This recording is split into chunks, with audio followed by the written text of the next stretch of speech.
Selamat kembali ke dalam channel Dan Lagi. Kali ini kita bawakan cerita yang lebih santai, yang lebih casual tapi lebih dekat dengan kita. Cerita ni disampaikan terus dari seorang bekas pelajar dari salah satu politeknik di Malaysia. Tapi bagi menjaga keharmonian supaya tidak mengganggu gugat atau menimbulkan kegusaran awam, kita menahan diri dari disclose politeknik yang mana. Jadi dalam cerita ni, kita bawakan satu karakter watak utama kita yang dikenali sebagai Amir. Amir merupakan pelajar dari politeknik ni.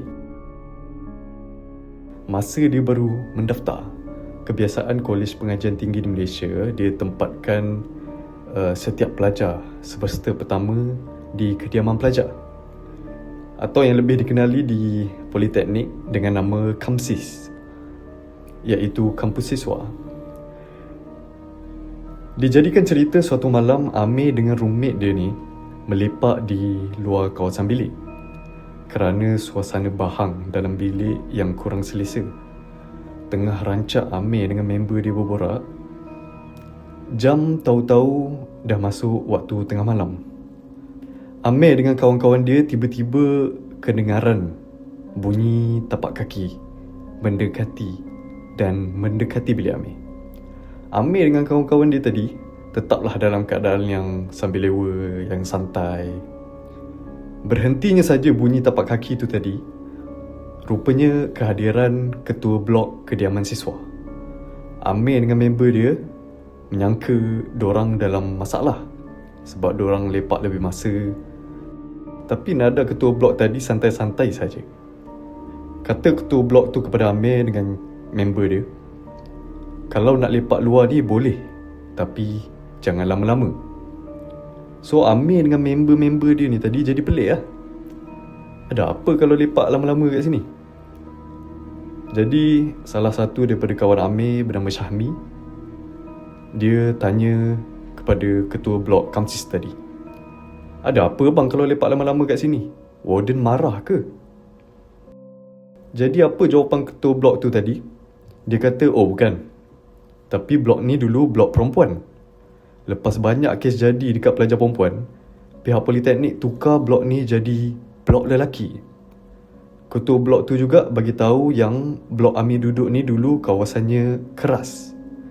Amir dengan member dia tadi percaya tak percaya je dengan kata ketua blok ni tadi. Selang beberapa minggu, beberapa bulan, Amir dah masuk hujung semester. Kawasan politeknik ni pun dah jadi tak asing untuk Amir. Kadang Amir lepak jauh dari kampus, lepak mamak, cari barang harian. Amir keluar masuk kampus lewat malam, tak ada masalah. Tapi sampai satu hujung minggu yang menjadi misteri untuk Amir. Yang mana hujung minggu tu roommate Amir ramai yang balik rumah. Ada yang balik Johor, balik KL. Tapi Amir tak balik. Amir duduk Perlis. Dengan ketiadaan Amir, populasi penduduk Perlis yang dari 8 tinggal 7 sahaja. Apa pun sampai satu malam hujung minggu tu, Amir keseorangan dalam bilik dia. Dalam blok dia, blok KAMSIS Amir, suasananya jadi sunyi. Malamnya tenang, tak macam malam-malam yang lain. Kadang riuh rendah dengan pelajar lain yang tak tidur malam, yang berjaga malam. Kadang tu sampai subuh baru rasa sunyi. Tapi Amir tak fikir banyak. Amir suka duduk sendiri. Sesudah solat isyak malam tu, Amir hantar mesej kat member dia. Amir kata, sunyilah malam ni, tak macam hari lain. Roommate Amir jawab ringkas, mungkin sebab ramai balik minggu ni, sebab minggu depan pelajar tak boleh balik.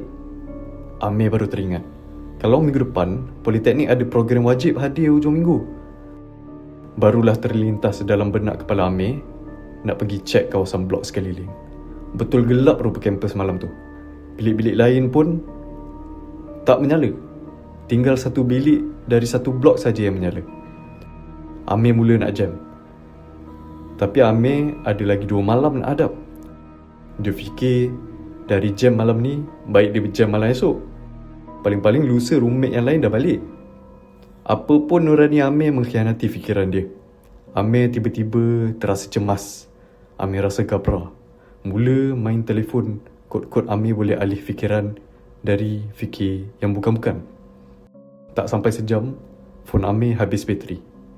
Amir dengan santai buka laptop, duduk depan meja study. Amir tengok jam. Dah dalam pukul 12.30 malam. Tapi Amir tak boleh tidur. Dia pasang movie dekat laptop dia. Dalam asyik Amir tengah menonton movie dekat laptop, Amir terasa seram sejuk. Yang biasanya bahang tengah malam tiba-tiba terasa berangin. Mungkin sebab tak ramai orang kot malam ni. Amir sedapkan hati sendiri. Tak habis paruh movie Amir tengok, perut Amir berbunyi. Amir teringat, dia belum makan malam. Nak pergi kafe dah tutup. Nak tak nak Amir buatlah Maggi. Amir ambil water heater roommate dia, terus bergegas untuk isi air.